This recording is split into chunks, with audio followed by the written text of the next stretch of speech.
Sveiki, tinklalaidės laikas pokyčiams žiūrovai ir klausytojai. Šiandien su manimi yra Pokyčių namų bendruomenės psichologė, psichoterapeutė Elnora ir pasidalins tiek su manimi, tiek su jumis apie vasaros poilsį ir kaip neperdegti vasaros metu. Labas, Elnora. Labas, Igne. Tai vasara artėja. Kaip jautiesi? Šiuo metu tai net toks nervingas juokas įvyko iš tikrųjų, tai labai laukiu iš tikrųjų vasaros, nes lėkime kol kas jaučiuosi. Tai šiandien mes ir susirinkom pakalbėti būtent apie vasarą, apie vasaros lėkimą. Tavo girdžiu bus galbūt sustojimas vasarą ar ne, bet kaip tu galvoji, kodėl svarbu yra kalbėti ir apie vasarą, būtent apie perdegimą, kad žmonės perdega vasarą? Tai tikriausiai dėl to paties lėkimo svarbu kalbėti apie perdegimą ir pasiruošimą vasarai, nes mes paprastai labai daug lūkesčių sukeliam ir savo, ir tai vasarai, ir galų gale kažkokiam tai poilsiui. Ir būna labai daug planų ir vis įsivaizduojam, kad ten mūsų lauks patys nuostabiausi dalykai. Čia galėčiau palyginti su to, kai kartais žmonės pensijos laukia. Jau išeisiu į pensiją, sodinsiu gėlytės, lysvės visokias. Tai lygiai taip pat yra ir su vasara, kai tų planų ir lūkesčių labai daug ir mes juos neišpildom kartais. Arba norim išpildyti labai tobulai, sakykime.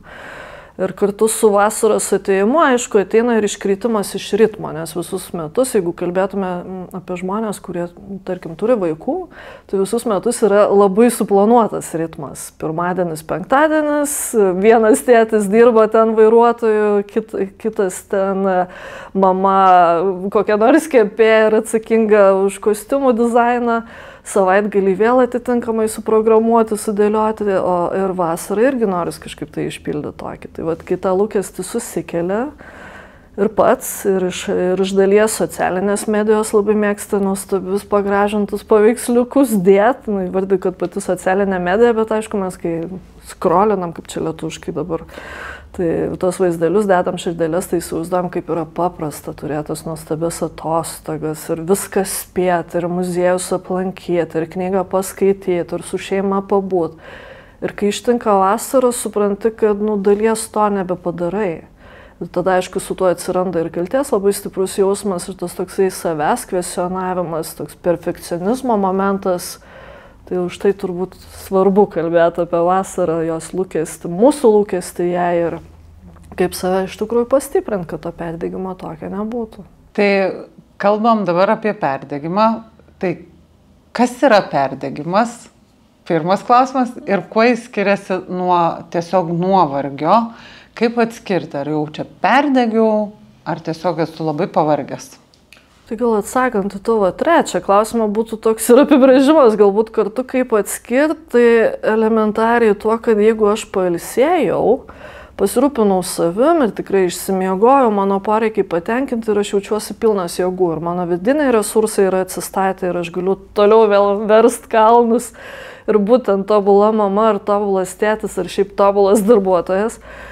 Bet jeigu man po, sakykime, 8 valandų miego, jeigu man tiek reikia, aš išmiegu ir tarsi pasirūpinu savo poreikiais, pavalgau, pabendrauju su draugais, bet tas jausmas nedingsta. Ir atrodo vis tiek eina toks kaip iš oro balionėlio oras, tiesiog bliūkštų ir niekaip negaliu atsistatyti ir vitaminus geriu ir liktai rūpinuosi ir nieks nepadeda, tai čia jau galėtų būti požymis, kad jau yra grėsmė perdegimo. O pats perdegimas, tai kaip žmogui suprasti, kad jis jau galbūt perdegė, nėra būtinai grėsmė, bet perdegė? Kai jau nieko nebenori daryti. Labai iš tikrųjų panašus požymiai yra ir aš domėjausi ir literatūroje, kad labai panašu į tokią lengvą depresiją, kai niekas nebedžiugina, niekas nebeįdomu, atrodo ir buitiniais dalykais jau nebegali pasirūpinti, elementariai indų susiplaut. Tai neįsigaskite, tie, kurie indų neplauna, ten 3 dienas jau kaupėsi, tai čia dar nereiškia, kad tas perdegimas turi daugiau tų požymių būti. Bet iš tikrųjų tokie elementarūs kasdieniai dalykai, jie tampa misija darbais ir vertėtų tada susirūpinti ir pasitikrinti. Aišku, aš pirmiausia visada kreipiu pas gydytojus dėl vitaminų stokos pasižiūrėti, nes mes lietuviai ir vitamino D dažnai neturim. Tai jeigu visi šitie rodikliai yra geri, tada vertėtų kreiptis į specialistą, psichologą ar psichoterapeutą, pasižiūrėti, kasgi ten yra. Tai lietuviams vasara yra kažkas tokio, ne? Mes labai trumpą laiką turim iš tikrųjų tų šiltų, gerų orų. Kodėl su tais gerais orais ateina stresas, nerimas, sunkumas, kažkoks lūkestis labai didelis? Kodėl nėra tiesiog atsipalaidavom ir mėgaujamės? Oi, davaliau, tu mano.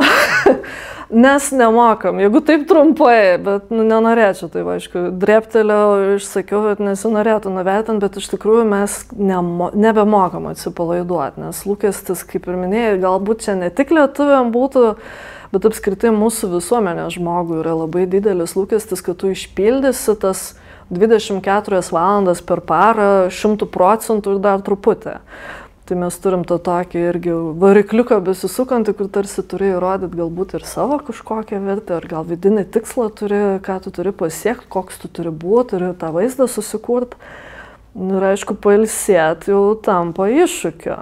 Dar bekalbėdama atsimenu, nes jinai turėjau pokalbį čia su viena kolegė, kalbėjom, kad irgi būdinga, gal čia visgi lietuviam daugiau bus būdinga, kad susitikus klaus, kaip tu laikais, anksčiau liktai sakydavom viskas gerai, viskas okei, nieko tokio, čia gyvenu, džiaugiuosi, šeima, visa kita. Dabar pastaruosius, kokius 5 gal metus susitikus, klausi, kaip tu laikais, tai dažniausiai atsakymą išgirsti, jau nebespėjau. To nebespėjau, čia užsikūriau, čia lygos kažkokios, ten jau irgi griūna, darbe reikalai griūna, projektai, labai populiarus žodis projektai, tampa beveik viskas yra projektai. Tai kitokį mitą tarsi pildai, koks tu produktyvus, tai aišku, tas poilsis truputėlį ir gazdina, nes tada tenka sustoti, tų darbų nelieka, kaip tada įrodysi ir vertę savo. Ir kai sustoji, tada jau akistatai su savim būna. Tai štai truputėlį tą vasarą, kad ir trumpai jinai baugina. Ir iš tikrųjų labai dažnai turbūt žmonės siekia tą vasarą maksimaliai išnaudoti, kažkaip irgi tobulai pailsėti, ar ne? Šitas irgi iškyla dažnai turbūt. Labai dažnai. Tai vėlgi grįžtant prie to, ką ir minėjau, ir socialinės medijos tą įvaizdį sukuria tokį, kad jeigu nuvažiuoji ten į Kiprą, kur čia dabar visi dar lėkia į Turkiją, į kurią nors salą Viduržemio jūroje, tai jau ten turi išpildyti. Tu turi 5 dienas, tu privalai aplankyti tą ir tą. Tas visai nesenai žiemą teko su brolio šeima atostogauti Barcelonoj. Tai irgi toks sąrašiukas buvo, rekomenduojama aplankyti objektų, kur privalai aplankyti, nes jeigu tu ten nebuvai, tu skaityk jau nelankai. Tai kai pradedi pildyti tuos sąrašus dėl įvaizdžio galbūt dėl kažkokio tai, bet vėl kartosios turbūt dėl įvaizdžio daugiau, ar tai tų pliusiukų kažkokių surinkimą, tai tada matai, kad truputėlį gal ir feilini šitoje vietoje jų neišpildydamas, o užuot atsisėdęs ir gal tikrai paskaitydamas knygą ar pabūdamas su šeima, išjungęs televizorių, pakalbėdamas su šeimos nariais ar su tais, su kuriais tu ten atostogauji ir tiesiog pabūdamas tokiam sąmoningume su tuo. Tikriausiai turėtum daug produktyvesnį laiką ir poilsį ir jo supratimai, kokią naudą tu iš to gauni, kad esi toks pailsėjęs. Tai kokias dažniausiai klaidas darome planuodami savo vasarą? Sakyčiau, visgi dažniausiai tai yra tai, kad viską bandom sugrūsti tas kelias dienas. Ir ką aplankyti, ir ką pamatyti, ir kur pabūt. Labai dažnai tą girdžiu ir iš lietuvių, kurie gyvena ne Lietuvoje ir tenka aplankyti jiems, sakykime, šeimas Lietuvoje ir tada privalai aplankyti ir tetą, ir dėdę, ir močiutę, ir vieną, ir kitą. Ir į draugus būtinai, ir į vieną, ir į kitą miestą nuvažiuoti ir žodžių nebelieka. Vėlgi atsiranda tas leikimas tik tais atostogų formate. Tai kai bandai visą tai sutalpinti kelias dienas, tai čia yra viena iš tų klaidų. Kita klaida, jeigu galima taip sakyti, tai yra tai, kad viską nori daryti tobulai. Tai jeigu jau ten skaitai knygą, tai vos ne nuo pirmo iki paskutinio puslapio ir jau ten gink-dieve nesiblaškant. Irgi tas toks kažkoks tobulumo, perfekcionizmo momentas atsiranda. Ir trečia, gal čia net ne klaida galima būtų pavadinti, Bet tas toks neleidimas savo sustot, bet čia vėlgi apjungia ir prieš tai minėtus dalykus, kad mes neleidžiam savo kartai sustot dėl kažkokio tai ten susikurto įvaizdžio, minties, matymo ir panašiai. Kas atostogų metu mums galėtų padėti kaip tik atkurti jėgas, o ne jas iššvaistyti, siekiant tobulai tas atostogas išbūti arba visus ten staiga aplankyti ir panašiai? Lūkesčių susimažinimas. Tiksliau. Toks susimažinimas, kad man nebūtina visų aplankyti per vieną dieną, ten, sakykime, nuo pirmadienio iki trečiadienio, kad ketvirtadienį galėčiau miegoti. Tai truputėlį pasikoregavimo šito ir aišku įsivardymas, dėl ko man tų atostogų reikia. Ar dėl to, kad ten, sakykime, viršininkas išgrūdo, nes jau matė, kad ant ribos esu. Ar dėl to, kad realiai tai yra laikas, kada galiu pabūti su šeima, ar su savo artimaisiais, draugais, vaikais, ar tais pačiais seneliais. O gal tiesiog su savim kažkiek laiko, tiesiog sustoti, atkurti resursus, kad nebesubirėčiau, arba nesubirėčiau, jeigu tas procesas dar neprasidėjęs. Mes dažnai psichologai rekomenduojam, kad pasimatymas su savim apskritai yra labai stipri terapija, kur atsistoji tarsi prieš veidrodį tokį ir patyrinėjai, kas tau yra įdomu. Atostogas galima išnaudoti tam, pabuvimui su savim, tokiam pastiprinimui, susipažinimui, kas tave veža, kuo gyveni, gal tai, kuo gyveni dabar jau nebetenkina ir gal kažką keist reikia. Tai visai kitas lūkestis ir visai kitas tikslas yra tada. Tai vertėtų taip pat įsivertinti, dėl ko aš atostogauju. Labai gerai, jeigu atostogauju vienas. Ir tada gali planuotis taip, kaip nori. Noriu šiandien skirti savo laiko ir aš skiriu. Noriu čia tą nuveikti, atgauti jėgas, tai viskas gerai. Bet labai dažnai mes atostogavom ne vieni. Būna šeima, mes vykstam pas šeimą, pas draugus ir taip toliau. Ir tada atsiranda lūkesčių iš aplinkos. Tai ką daryti, kaip pasakyti ne močiutei, kuri man kelia stresą ir aš jos galbūt nenoriu 100% matyti per savo atostogas. Čia kita tinklalaidė turėtų būti, kaip pasakyti močiutei, nes turbūt jai sunkiausia. Bet čia vėlgi, galbūt reikėtų įsivardinti savo labiau, kasgi man trukdo tas ribas susibrėžti, nes čia kalbėtume apie ribų brėžimą. Jeigu aš pasakau ne močiutai, tai nereiškia, kad aš jos nebemyliu, bet tiesiog man reikia laiko truputėlį suvirškinti jos bandeles ir truputėlį pabūti su savim. Tai šitoje vietoje labai skatinčiau atrasti ir gal netgi ir su specialistų pagalba, jeigu jaučiu, kad tikrai tos ribos man yra slystančios. Įsivardint, kokie tie dirgikliai, kad aš nesakau ne ir tarsi leidžiu kitam žmogui nuspręsti už mane, kas man yra geriausia. Tai kai jau atrasim, tada bus lengviau ir močiutai nepasakyti. Ir kitiem artimiesiams tame tarpe. Ne vien močiutai. Ne vien močiutai, bet čia panaudojam kaip pavyzdį, nes jos dažniausiai yra tos, kur ten maitina ir visada anūkai per kūdį ir neprivalgia ir visokiai, taip meilė rodo. Tai čia yra viena dalis, kai mums reikia labai daug aplankyti ir kiti mums kelia lūkesčius, ar ne? Ir mums reikia atsakyti tarsi jiems, ne? Kita dalis yra, kur, kaip jau pati irgi minėjai, kur sau keliu lūkestį, ar ne? Padaryti viską produktyviai, arba aš net negaliu ilsėtis atostogų metu, pavyzdžiui, skaityti knygą netinka, aš turiu būtinai ten lėkti 100 pastatų aplankyti ir taip toliau. Tai kaip su ta kalte pačiam truputį susitvarkyti, kad, jaučiuos kaltas, kad sėdžiu ir nieko nedarau, bet, noriu sėdėti. Kaip su ta kalte tvarkyti? Siūlyčiau sėdėti, kad truputėlį išbūt ir įsivardint, apie ką yra ta kaltė. Ir kartu įsivardint, dėl ko man norisi viską aplakstyti ir viską pamatyti. Ir dėl to, kad aš norėsiu įdėti į Instagramą gražių nuotraukų, nes galbūt iš to gyvenu. Arba mane motyvuoja ten tos širdelės patiktukai ir ištiktukai visi. Tai labai svarbu įsivardint, ko aš siekiu tuo. Ir kai įsivardiju, tada aišku, tie žingsniai, kartais jie savaime susidėlioja. Jeigu aš įsivardiju, kad aš atostogauju dėl gražių vaizdų, kad kitiem parodyčiau, tai gal tada metas taptelt. Jeigu tai jau trukdo ir pats sustoti negali, tai šiandien jau kartuojas apie tai, kad tikrai galima kreiptis tada ar į draugus, kurie tą geba daryti, ar į specialistus, kurie truputėlį padėtų. Ir išbūt su ta kalte, bet to kalte pati iš savęs jinai nėra blogai, tai yra socialinė emocija, kaip beje ir gėda. Jeigu mes tų jausmų nejaustume, tai dalies tradicijų, taisyklių neturėtume, tai nereikėtų jos ir bijoti. Jeigu jinai kyla, tiesiog steptel paklausti, apie ką tai yra.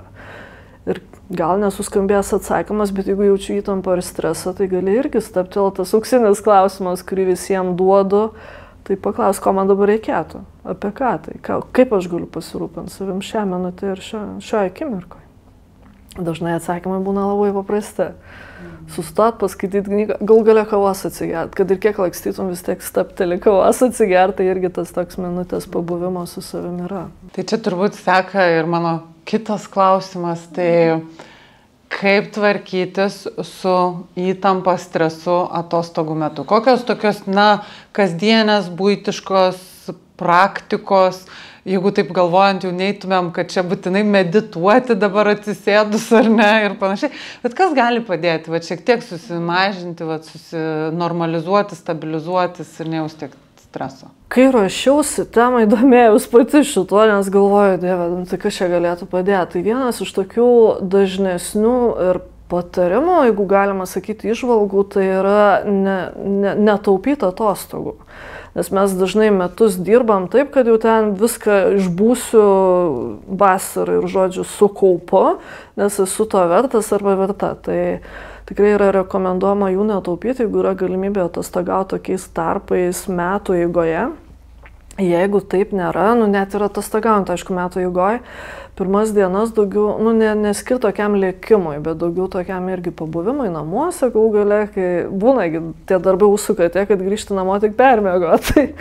Tai tokiam pabuvimui namuose, pasirūpinimui elementaria buitimi, nes jinai suteikia to saugumo jausmo šiokio tokio. Ir tada, jeigu noris ten planuotis kažkokias keliones ir jau žiūrėti ir vėlgi nesusikurti taip, kad tu ten per dieną prilakstysi ir pamatysi viską, ką gali pamatyti, bet pabandyti taip dozuotai, kad gal vieną dieną ten vieną aplankai objektą, kitą dieną kitą ir įsivertinti, ar tikrai verta ten juos visus lankyti, tik tuos galbūt, kurie tau yra įdomus.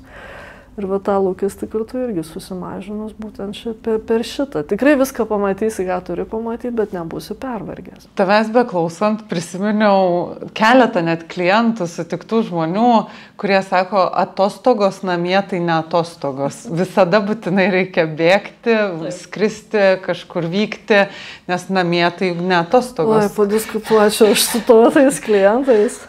Tai ką patartum tokiems žmonėms, jie negali namie atostogauti? Man natūraliai kyla klausimas, kas ten tai blogai tuose namuose, ten, žinai. Bet čia su humoru, netaikant tavo klientam, bet mano iškart tokia mintis staptelėjo, tai ten turbūt ir dulkės nevalytos nervuoja ir tos pačios sienos. Bet vėlgi, man dalinai skamba, kad tai yra kažkoks tai sukurtas visuomenės įvaizdis, kad jeigu turi atostogas, tai ten tendencijos kelionių būna daromos kiekvienais metais. Dabar galvoju, kurį šie metais ta Turkija labai ant bangos buvo. Man rodos, po šį dieną yra ant bangos. Tada kurį laiką Egiptas buvo, kol ten neprasidėjo situacijų įvairiausių.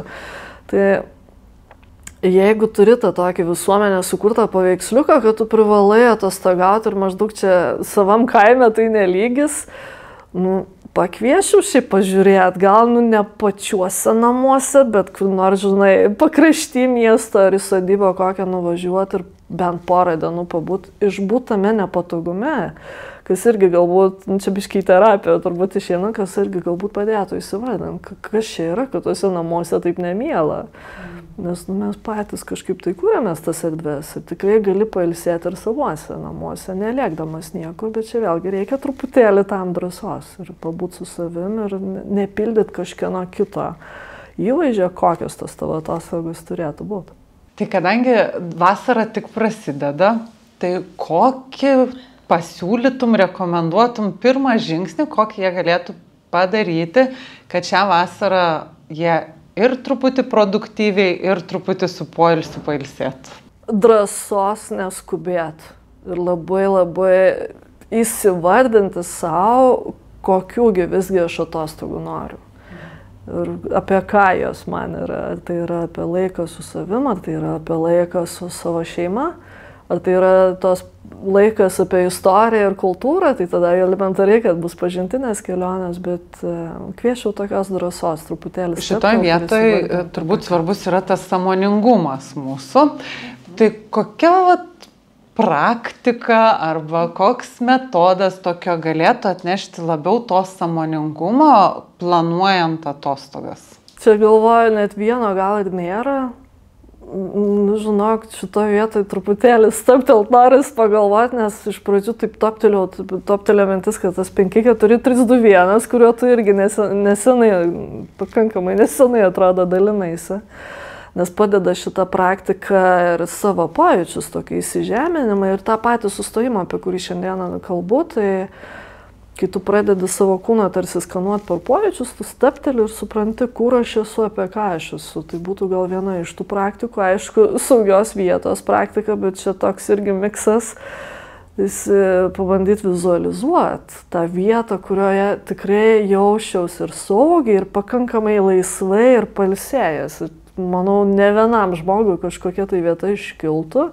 Retai kuriam iškiltų Turkija ar Egiptas, aš įtariu, tai daugiau galbūt kažkokios vietinės vietos prie ežero, pas močiutę kaime, mano pačia saugi vieta dažnai yra kažkur tai kaime, netoli ežero. Tai galbūt prie to sustačiau, kad pabandyti tokią vizualizaciją apie saugią vietą, apie tą vietą, kur aš jaučiuosi atsipalaidavęs ir jaučiuosi savim ir galiu ir ilsėtis, ir kur niekas nedusgė, telefonai nečirškia. Pabaigai norėtųsi galbūt išgirsti iš tavęs, net nebūtinai dabar klausimo čia formatu ar ne, bet tokį padrąsinimą žmonėms, kurie dvejoja, nežino, svarsto, kaip čia rūpintis tą emocinę sveikatą. Tai tokį norėtųsi kažkokio padrąsinančio žodžio iš tavęs, kad tai yra svarbu. Kad pradėtų rūpintis? Taip. Tai toptelėjo toks gal sakinys, kad apskritai emocinė mūsų psichikos sveikata, jinai nėra silpnybė, tai yra mūsų stiprybė. Jeigu mes ją nesirūpinsim, tai čia vėlgi man palyginimai šiandien apie kaimą ir daržus, tai bus apaugęs samanom piktžoliam daržas, tai jokios naudos, gal ten naudos kokie botanikai ir atrastų, bet iš tikrųjų tai yra stiprybė, tai yra mūsų visi resursai. Ir jeigu esu mama, sesuo, dukra arba sūnus, tėtis, tai aišku, šalia to aš esu resursas ir šalia esantiem žmonėm. Jeigu aš nesirūpinsiu, tai birės ir šalia esantis. Tai gal toks ir padrąsinimas, kad pradėt būti vėlgi tais pačiais savanaudžiais, kurie atsisuka, pasirūpint savim ir savo emocinę sveikatą ir tarsi įlietos stiprybės.